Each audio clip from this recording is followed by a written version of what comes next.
Breaking చూస్తున్నాం. చిలుకూరు బాలాజీ ఆలయ ప్రధాన అర్చకుడు రంగరాజన్పై దాడి చేసిన వీరరాఘవరెడ్డిని పోలీసులు కస్టడీలోకి తీసుకున్నారు. నేటి నుంచి 3 రోజుల పాటు వీరరాఘవరెడ్డిని పోలీసులు విచారించనున్నారు. మొయినాబాద్ పిఎస్లో వీరరాఘవరెడ్డిని పోలీసులు విచారిస్తున్నారు. సీన్ రీకన్స్ట్రక్షన్ కోసం చిలుకూరుకు వీరరాఘవరెడ్డిని తరలించే అవకాశం ఉన్నట్లుగా తెలుస్తోంది. చిలుకూరు బాలాజీ ఆలయ ప్రధాన అర్చకుడు రంగరాజన్పై దాడి చేసిన వీరరాఘవరెడ్డిని పోలీసులు కస్టడీలోకి తీసుకున్నారు. ఇక ఇదే అంశానికి సంబంధించిన ఫుల్ డీటెయిల్స్ మా ప్రతినిధి అమరేందర్ రెడ్డి అందిస్తారు. అమరేందర్.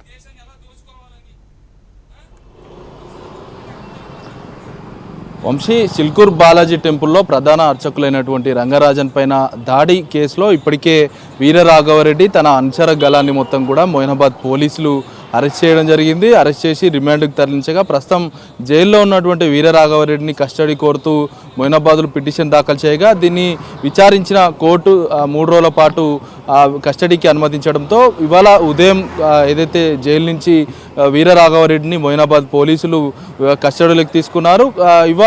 ఇవాళతో పాటు అంటే ఇంకా మరో 3 రోజుల పాటు అతన్ని విచారించనున్నారు. మొయినాబాద్ పోలీసులు కీలకమైన సమాచారాన్ని వీరరాఘవరెడ్డిని రాబట్టే అవకాశం అయితే కనబడుతుంది. ముఖ్యంగా రామరాజ్యం పేరుతో అతను చేసినటువంటి ఇల్లీగల్గా జరిపినటువంటి కార్యకలాపాలు కావచ్చు, అకృత్యాలు, వాటన్నిటిని కూడా వెలుగులోకి పోలీసులు అయితే తేనున్నారు. ఇప్పటికే అతని రిమాండ్ రిపోర్ట్లో సంచలన విషయాలు వెలుగులోకి వస్తున్నాయి. దుష్ట శిక్షణ, శిక్ష రక్షణ అనే పేరుతో అతనే శివుడిగా భావిస్తూ శివుడిగా ఒక ప్రకటన చేస్తూ కూడా ఏదైతే వీరరాఘవరెడ్డి రామరాజ్యం ఫౌండేషన్ స్థాపించారు. గతంలో కూడా 2015, 16, 17లో కూడా చాలా కేసులు కూడా వీరరాఘవరెడ్డి పైన అయినట్లుగా తెలుస్తుంది. అయితే ప్రభుత్వ అధికారులను, పోలీసులను కూడా ఇటు రామరాజ్యం పేరుతో సెక్షన్ల పేరిట పలు సెక్షన్లు తెలుసు, ఈ సెక్షన్ కింద ఎందుకు శిక్ష వేయవు, ఎందుకు అరెస్ట్ చేయవు అంటూ కూడా అధికారులను కూడా వేధింపులు చేసిన ఘటనలు ఉన్నాయి. ఇవన్నీ కూడా ప్రస్తుతం ఒకవైపు ఆడియోలు, వీడియోలన్నీ కూడా బయటికి వస్తుండడంతో వీరరాఘవరెడ్డి చరిత్రపైనే ప్రస్తుతం మొయినాబాద్ పోలీసులు దృష్టి పెట్టారు. రంగరాజన్ని ఎందుకు బెదిరించవలసి వచ్చింది, ఉగాది వరకు సమయం ఎందుకు ఇవ్వాల్సి వచ్చింది, రంగరాజన్ బెదిరించడానికి అసలు మెయిన్ రీజన్ ఏంటన్న కోణంలో ప్రస్తుతం అయితే మొయినాబాద్ పోలీసులు అయితే విచారిస్తూ ఉన్నారు. ప్రస్తుతం మొయినాబాద్ పోలీసులు సిఐ పవన్ కుమార్ రెడ్డి నేతృత్వంలో విచారణ అనేది ప్రారంభమైంది.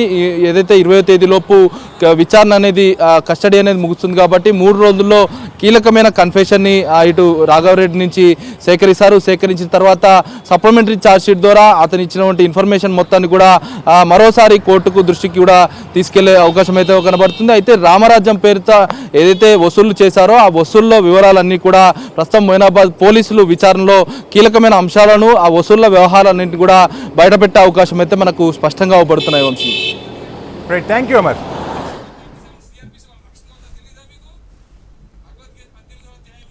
శ్లోకం ఉన్న యస్య నాహంకృతో భావో బుద్ధిరేస్య నలిప్యతే